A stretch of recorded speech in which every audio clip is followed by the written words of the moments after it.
A ZANU-PF youth member, who is challenging President Emmerson Mnangagwa's ascendancy after the 2017 military coup, says he is receiving death threats amid a spirited campaign to cause the collapse of the intriguing High Court case. Zimbabwe Musengezi caused a furor last year when he approached the High Court, challenging the way Mnangagwa was allowed by ZANU-PF to succeed the late Robert Mugabe as leader of the ruling party after the coup. Musengezi was recently summoned by the police for an interview over an unspecified matter. On Friday, he told The Standard that he had been receiving death threats, but quickly pointed out that he would not be intimidated to drop his court challenge or flee the country before the matter was heard. Musengezi's lawyer Nkabani Sithole said there was a choreographed onslaught against his client to reveal his whereabouts, with former Zimbabwe Anti-Corruption Commissioner Goodson Nguni also filing papers at the High Court recently demanding the same. Nguni, who is the president of the Federation of Non-Governmental Organizations, filed a joinder in the case on behalf of Mnangagwa in January, even though he was not cited in Musengezi's court application. In an answering affidavit filed on March 16, Nguni claimed that Musengezi had skipped the border and called on the courts to force him to disclose his whereabouts. "I submit that an inference should be drawn that the first respondent is not even within the Republic of Zimbabwe, neither is he the one attesting the affidavits considering that he is wanted by law enforcement. The one respondent is more visible on foreign media," Nguni submitted through his lawyers TK Hove.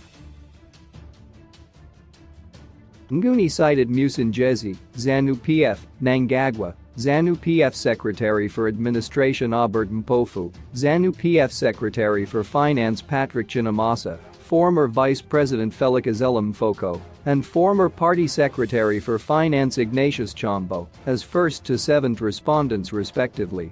Again, the first respondent must prove his actual place of residence as required by the second respondent for membership, he said. The second applicant is a member of good standing who pays subscriptions and has a known address of service. The first respondent is wasting the court's time since his address is non-existent and impossible to execute if costs are awarded against him. But Musengezi's lawyer said Nguni's demands were unheard of and an attempt to intimidate and harm his client so that he skips the borders and collapse the court challenge. It does not make any sense at all. The litigant shared his address with his lawyer, and that is enough. Why would they want the address of the litigant to do what? Sithole asked yesterday. We are always in court for different cases, but we do not get asked such. We are left guessing that this is an attempt to scare him to flee the country. What do they want at his residence? Why the sudden interest in his address before the matter goes to court? If they get the address, then what? Musengezi added. I have received countless threats on normal calls, WhatsApp, Facebook and Twitter. I won't be intimidated to leave the country. Zimbabwe is my home and if I'm to die, I'll die in my motherland.